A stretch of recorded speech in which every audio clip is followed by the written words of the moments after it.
राजधानी के सरदार पटेल मार्ग स्थित जगजीवन राम संसदीय अध्ययन एवं राजनीतिक शोध संस्थान सभागार में रविवार को जन क्रांति संस्थान का प्रथम वार्षिक अधिवेशन हर्षोल्लास के साथ मनाया गया। कार्यक्रम की विधिवत शुरुआत संस्था के संस्थापक सूर्यांशु कुमार, संदीप कुमार, विशाल, अर्जुन, उत्पल, धीरज, अभिषेक, राकेश अजनबी, KNP वर्मा, रजनीश कुमार और पाली जी ने संयुक्त रूप से दीप प्रज्वलित कर किया। अपने संबोधन में जन क्रांति के संस्थापक सूर्यांशु कुमार ने संस्था के उद्देश्यों के बारे में विस्तार पूर्वक बताया। साथ ही उन्होंने बिहार के सामाजिक परिवेश में इस संगठन के संभावित योगदान के बारे में विस्तृत रूप से चर्चा की। इस सम्मेलन के उद्देश्यों को समाज के हर तबके तक ले जाने के लिए आंदोलन को भिन्न भिन्न संभागों में बांटने की बात कही। इसके पश्चात सभी संभागों के मुख्य पदाधिकारियों का चयन कर उन्हें अंग वस्त्र एवं फूल का गुलदस्ता देकर सम्मानित भी किया गया।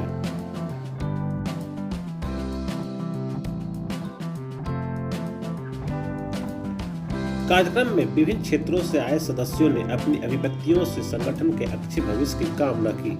कार्यक्रम में मंच संचालन राकेश कुमार अजनबी ने किया। मौके पर जन क्रांति से जुड़े सभी सदस्य मौजूद रहे। इस दौरान जन क्रांति से जुड़े हुए संदीप कुमार ने संस्था को बढ़ाने के लिए क्या कुछ योजना के बारे में विस्तार रूप से चर्चा की। आइए हम उन्हीं से जानते हैं। आज हम लोग जन क्रांति के प्रथम वार्षिक सम्मेलन में सम्मिलित हुए हैं। ये जन क्रांति की स्थापना पिछले वर्ष 5 फरवरी 2022 को सरस्वती पूजा के दिन हमने की थी।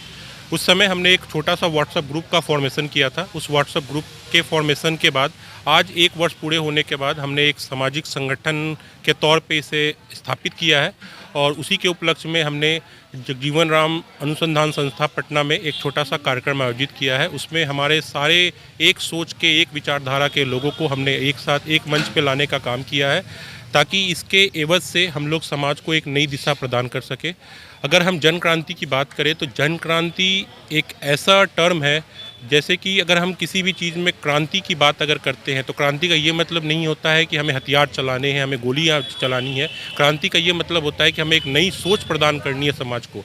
आज हमारा समाज, आज हमारा बिहार एक ऐसे रास्ते पे खड़ा है जहाँ पे पूरी दुनिया एक नए टेक्नोलॉजी के ऊपर जा रही है और हम आज भी उस टेक्नोलॉजी से बहुत दूर है। उसका कारण क्या है? उसका कारण कहीं ना कहीं ये है कि हमारी जो बुनियादी शिक्षा है वो कहीं ना कहीं बहुत ही ज़्यादा कमज़ोर पड़ती जा रही है। इसीलिए हमने जन क्रांति में 4 डिफरेंट विंग की स्थापना की है। अगर उसकी हम बात करें तो एक पर्यावरण क्रांति की हमने बात की है, क्योंकि जो प्रकृति ने हमें इतना कुछ दिया है, अगर उसे हम रिटर्न में कुछ नहीं दे पाएंगे तो आज से आने वाले हमारी जो नई जनरेशन आएगी उसे कुछ भी नहीं मिल पाएगा, उसे पॉल्यूशन के अलावा और कुछ भी नहीं मिल पाएगा। तो कहीं ना कहीं पर्यावरण में क्रांति की बहुत ही आवश्यकता है, इसलिए हमने पर्यावरण क्रांति की स्थापना की। उसके साथ साथ हमने सामाजिक क्रांति की स्थापना की। सामाजिक क्रांति के बारे में सब लोग बात करते हैं, बट कोई भी उस समाज के निम्न स्तर के लोग को और उच्च स्तर को लोग को एक साथ एक मंच पे बैठाना नहीं चाहता है, बस कहने के लिए कि हम सबको साथ लेके चल रहे हैं। सबका साथ सबका विकास तभी हो सकता है जब हम एक मंच पे सब समाज के सबसे निचले स्तर के लोग और समाज के सबसे ऊंचे पायदान पे बैठे लोग दोनों को एक साथ लेके आए, तभी हम सबका साथ सबकी विकास की बात कर सकते हैं। इसलिए हमने सामाजिक क्रांति की बात की है। उसी तरह हमने शिक्षा क्रांति की बात की है। बिना समाज को शिक्षित किए हम कभी भी एक अच्छे समाज का निर्माण नहीं कर सकते हैं। समाज को अगर शिक्षित करना है तो हमें कहीं ना कहीं से हमारी बेसिक फाउंडेशन, बेसिक एजुकेशन जो है उसे डेवलप करना होगा। आज हमारे बिहार के हर जिले में कहीं ना कहीं एक संस्था की स्थापना सरकार ने कर तो दी है, बट उसके अंदर बुनियादी इंफ्रास्ट्रक्चर जो होता है वो उपलब्ध नहीं है। आज भी बच्चे को उस संस्था में पढ़ते हैं, लेकिन उन्हें कोई प्रोजेक्ट करना होता है तो वो कहीं ना कहीं किसी बाहर वाले प्रदेश की तरफ जाते हैं, वहाँ से प्रोजेक्ट लेके आते हैं और बिहार में उस प्रोजेक्ट को प्रदान करते हैं। उस संस्था में ऐसे शिक्षक नहीं है जो बच्चों को वो शिक्षा प्रोवाइड कर सके जो कहीं ना कहीं उसे आगे टेक्नोलॉजी के लिए आगे डेवलप कर सके। क्योंकि आज का हमारा ज़माना पूरी तरह एक डिजिटल ज़माना है, उसमें अगर हम लोग टेक्नोलॉजी में पीछे रह जाएंगे तो हम अच्छे समाज की बात नहीं कर पाएंगे। इसलिए हमने शिक्षा क्रांति की बात की है। जब हम इन सब की बात करते हैं तो कहीं ना कहीं राजनीतिक क्रांति अपने आप उसमें आ जाती है। तो हमने ये भी सोचा है कि कोई भी चीज़ समाज में अगर बदलना है तो राजनीति में आना ही होगा। सब लोग कहते हैं कि राजनीति एक खराब चीज़ है, खराब चीज़ है।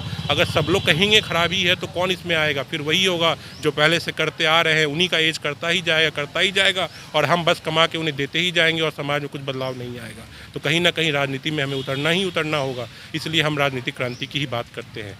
अब अगर हम इस संस्था की बात करें तो हमने ये सोचा है कि अगला 1 साल जो हमारा आएगा, जब हम संस्था का दूसरा वर्षगांठ मनाएंगे 5 फरवरी 2024 को, उस समय तक हमारा जो मिशन और विज़न है वो हम ये लेके चल रहे हैं कि बिहार में कम से कम एक ऐसी शिक्षा व्यवस्था को स्थापित करें हमारे जन क्रांति पोर्टल के हेल्प से, कि ताकि बिहार के बच्चों को बिहार में ही रोजगार मिले और बिहार में रह के ही वो रहें। ऐसा ना हो कि कंपनी आए, बच्चों को रिक्रूट करके बाहर लेके चली जाए, तो फिर वो बिहार का रोजगार नहीं हुआ। बिहार के बच्चों को बिहार में ही रोजगार देना है। रोजगार का मतलब ये नहीं होता है उसे अगर परमानेंट जॉब की बात करते हैं तो सरकारी ही रोजगार नहीं होता है। हमें बिहार में एंटरप्रेन्योर्स को बनाना है। एंटरप्रेन्योर बनाने के लिए हम जन क्रांति के पोर्टल से लोगों को वो सारी तकलीफ़ें जो एक एंटरप्रेन्योर को होती हैं कि लैंड नहीं मिल रहा है, एक्रीडेशन नहीं मिल रहा है, एफिलिएशन नहीं मिल रहा है, फंड्स की कमी है। ऐसा नहीं है कि हमारे पास बहुत सारे फंड्स हैं, लेकिन हम एक मीडिएटर का काम करेंगे कि अगर आपको लगाना है, आपके पास पैसे हैं, बिहार में लगाना है, तो हम आपके लिए वो चीज़ को आसान कर देंगे ताकि बिहार आगे के चल के एक नए दिशा की ओर प्रसारित हो। यही सोच के साथ हम जन क्रांति को अगले 1 साल में एक नए प्लेटफॉर्म पे देखना चाहते हैं और हमारा टारगेट यही है कि अगले साल जब इसका वार्षिक सम्मेलन करें तो हम बापू सभागार में वहाँ से हम आप लोगों के सामने उपस्थित हो और एक बिहार को एक नया संदेश दे सकें।